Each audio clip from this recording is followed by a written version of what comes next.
The Alliance of Concerned Teachers o yung ACT party list is strongly opposing the Department of Education memorandum which directs regional and division offices to provide a list of public school teachers affiliated with ACT and enrolled in the automatic payroll deduction system.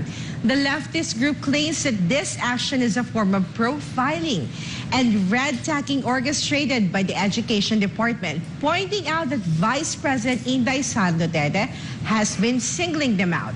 How do you respond to this, Mayor? Do you also believe that it is necessary for government employees affiliated with leftist groups supporting the Communist Party of the Philippines to be publicly identified?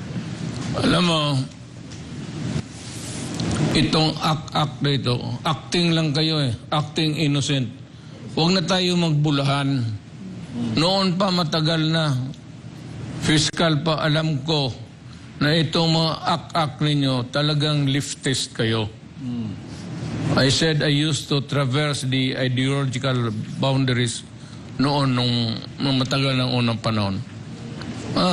To a certain extent, I was quite, leaning ako dito sa left because, not because I wanted to be a member of the Communist Party of the Philippines, but because of mainly the issues that were raised by these leftists, which are or still are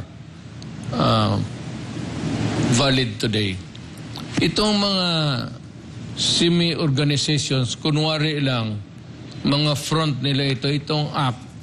Kayong mga act, huwag na kayong mag-acting. Acting lang kayo It is for show. You're acting to be innocent.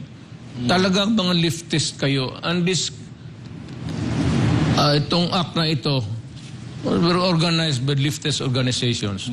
Kayong mga maestra, I'm addressing ito hindi na ako nasa gobyerno. I'm talking as a plain citizen. Do not allow yourself to be lured between itong mga ACT membership. Puro komunista ito, walang ginawa ito kung hindi magulo sa bayan natin. They are really leftist organizations to propagate their whatever is there in their the gray matter between their ears, kung ano yan sa loob. Huwag kayong magpadrama-drama dyan. Talagang totoong leftist. Hayaan mo na yan si Inday Sara. Late comer yan. Noon pa matagal na kami. Hindi military. As always, kaya kayo pinaguhuli. Kasi komunista kayo. Now, ito lang masabi ko sa inyo God forbid na wala tayong internal expasm. Kung magkaroon tayo ng gulo dito between the communist, kayo yung mga leftist mauna. Ano yung sabihin ko sa inyo? Kung ako, gobyerno ako, pagka hindi tayo nagkaintindihan dito, I'm not praying for it, but should the opportunity arise that we will be confronting itself violently with each other, kayo, wag na kayo magpadrama, kayo dyan sa left. I really do not know. Kaibigan ko ang left. Pero hindi ko sabihin, matagal na, hindi, never mind the Vice President. She's just a late comer dito sa ideological front sa fight. Matagal na branded as left. Ako sinabi ko na sa inyo noon, left kayo. At bakit kayo come to think of it in the first place? May I ask, why would you be so not really adamant about but bakit kayo sabihin ng left? Ikanahiya ninyo? Ikanahiya ninyo yung ideology na binibigay mo sa tao? Actually, yung komunista, maganda, is to level up everything or at least bring itong dito talaga sa baba, the E-crowd, to dalhin mo na lang muna baski hanggang maging D. Ang D, long time in the process, Pero kung ang lahat na mahatak mo from dito sa baba, yung extreme poverty. Sabi mo, ikaw na presidente ka, wala bang nagawa? Ginawa ko ang lahat. Ganun ang kakaya ko. I cannot also foist my own revolution because the military will kill me. But I have my own idea of how to bring it about. Now, if the military would join me at ang police, then we create an order, a new order, then we can change the whole history of mankind in this country. Kaya lang hindi ko kaya. Because walang susunod sa akin. And I cannot underestimate also the loyalty of the soldiers and the police towards the national flag. Now, whether or not they believe in you, some will. But if the majority will not, then you are a dead duck. May dumaan ako ng presidente, I could have declared a revolutionary government. Kung nakita ko na may suporta ako and to bring in new order.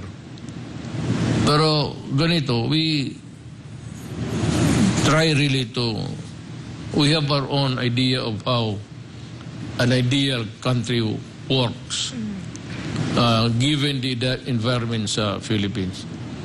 But alam mo, we have perpetuated this thing about elections. Na yung election, baski sino lang, you can elect the best of the minds of our country, or you can, if you want me to be in that group, well, pinili tayo ng tao. That's why there is an election. But itong mga left, huwag na tayo mag-pretend. Kaya mga komunista, yung armadong grupo, NPA, New People's Army, then fight it out. My God, ubusin ninyo yung sundalo ng Republika ng Pilipinas kung kaya ninyo. And we have the police. So also,